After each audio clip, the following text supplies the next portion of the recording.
Just to be in your midst at this annual end-of-year conference for Justices of the Court of Appeal.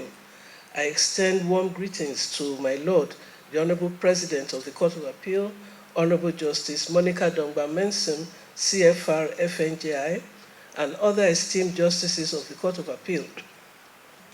Your collective dedication to justice is a cornerstone of our legal system. This time of year is universally recognized as a season for reflection and renewal.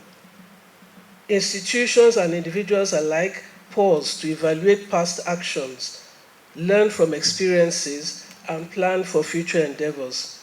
It is in this context that I find the theme of this year's conference, Judicial Introspection, particularly compelling.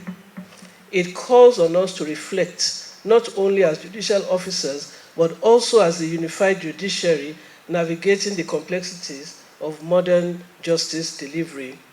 Introspection is often defined as an inward examination of our thoughts, emotions, and actions, derived from the Latin term introspicere, meaning to look within. Introspection invites us to observe the workings of our minds and evaluate their influence on our decisions. A most fascinating illustration of introspection, and one I find particularly worth sharing, comes from the reflections of Sir Matthew Hale, a distinguished former Chief Justice of the King's Bench in the 1600s. In reflecting on how to become a better judge, Sir Hale wrote, and I quote, "That I suffer not myself to be prepossessed with any judgment at all, till the whole business and both parties be heard." He also said, and I quote, "Not to be solicitous what men will say or think, so long as I keep myself exactly according to the rule of justice." These enduring words eloquently encapsulate the bedrock principles of judicial impartiality and integrity. They underscore the imperative of maintaining an open and unbiased mind until all sides are fully heard and remaining steadfast in the pursuit of justice, unswayed by external opinions or pressures. Sir Hale's reflections also highlight the timeless necessity of self-awareness in judicial conduct. They remind us that introspection is not a passive exercise, but an active and ongoing commitment to upholding the highest standards of fairness and integrity, qualities that remain central to the effective discharge of our duties today. In the same vein, Adam Smith, the Scottish philosopher, encapsulated the essence of introspection when he said, "The first thing you have to know is yourself. For a man who knows himself can step outside himself and watch his own reactions like an observer." This profound statement reminds us that self-awareness is not just a personal virtue, it is a professional necessity for those entrusted with the administration of justice. As I do say, we need to be the change that we want to see in the world around us. For judicial officers, introspection serves as a critical tool for enhancing performance, refining judgment, and bolstering public confidence in the judiciary. It demands not only self-evaluation, but also an openness to change and growth, particularly in response to the evolving expectations of society.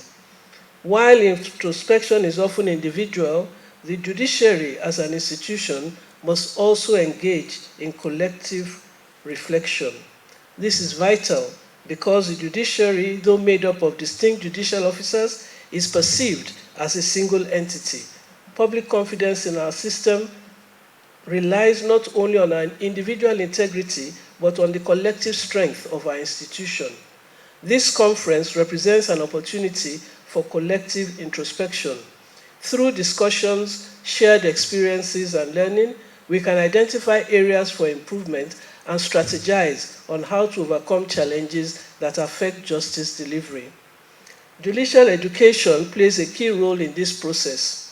Increasingly, judicial training programs are incorporating social context awareness initiatives that emphasize understanding the diverse backgrounds, cultural, economic, and otherwise, of those who come before our courts.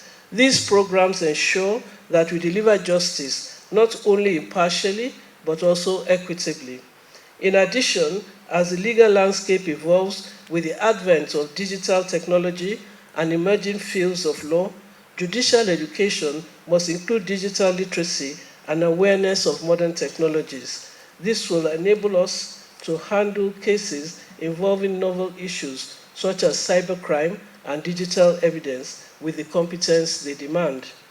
At the appellate level, the collaborative nature of decision-making presents unique opportunities for introspection, particularly in view of the particular status of hearing of matters by multi-judge panels. Multi-judge panels encourage robust deliberation, ensuring that judgments are comprehensive and well-reasoned. At this level, where appeals are heard and reserved for judgment, the holding of conferences to collectively deliberate on issues and matters that come before the court cannot be overstated. Conferencing is an essential tool that promotes mutual respect, deepens understanding, and enhances the quality of our decisions. However, introspection also requires us to examine how our collective processes can be improved. Are our judgments addressing the root issues brought before us? Are we sufficiently attuned to the broader societal implications of our decisions? These are the questions that judicial introspection seeks to answer. My lords, while we celebrate our achievements, we must remain conscious of the challenges facing the judiciary, case backlogs, funding constraints, and I'm happy with the promise and encouragement we have received from the House Committee on the Judiciary, and public perception of judicial inefficiency are significant concerns. However, I believe that through introspection, we can develop innovative strategies to tackle these issues internally. For instance, by leveraging technology to streamline case management or enhancing the use of alternative dispute resolution mechanisms, we can improve efficiency and accessibility. Additionally, introspection compels us to reaffirm our commitment to ethics and accountability, ensuring that our actions remain above reproach. Now, the issue of conflicting decisions is one of great concern in our community at present time. And one of the reasons that we have conflicting decisions is because many panels do not hold conferences to discuss all reserved judgments. It is strongly recommended that conferences be held. I cannot overemphasize this point. We are an appellate court for a reason, and the reason is that several heads are better than one. So holding conferences, exchanging opinions and ideas on matters that come before us is extremely essential. We have presiding justices here, and if it has not been your practice, I want to appeal to you that you start making it a practice. It is a very, very essential tool in the work that we do. And in conferences, no matter your level in the court, you have an opinion, you have experience, you have knowledge from whichever court you came from to get to the appellate court. And therefore, your voice should be heard. It is also important that these conferences are held in good time so that where there are conflicting opinions, they can be discussed before judgments are given. It is also important to thoroughly examine judgments of the trial courts, the reasonings for those judgments when they get to the Court of Appeal. We have recent decision or a case where a wrong interpretation was given to the decision of this court that informed the decision of the trial court.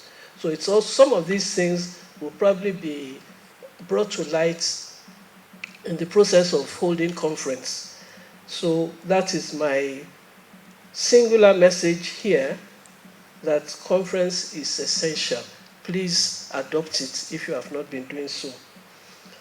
There is a growing negative perception of the judiciary. We must all individually and collectively work towards changing this negative perception. And I must say that the last meeting of the NJC, we did state, when the press relief was made, that while the court will look at the council will look into genuine complaints, we will also stand to support our judges and justices where frivolous complaints are made, and we are looking at ways to work on that to make sure that where frivolous allegations are made, that there are consequences. My lords, distinguished participants, ladies and gentlemen, as we engage in this important exercise of introspection, let us remember that the judiciary holds a sacred responsibility to uphold the rule of law. This responsibility requires us to constantly strive for excellence, fairness, and integrity. I wish to commend the Honorable President of the Court of Appeal, Honorable Justice Monica Dongba-Mensing, CFR FNGI, for her exemplary leadership and the thoughtfulness evident in organizing this conference. Your efforts inspire us all. I must also seize this opportunity to warmly appreciate and laud all the justices of the Court of Appeal for the extremely hard work that you have put in this year and for your continued commitment to the advancement of justice and the rule of law. I, however, urge your lordships not to relent or rest on your oars, as there is still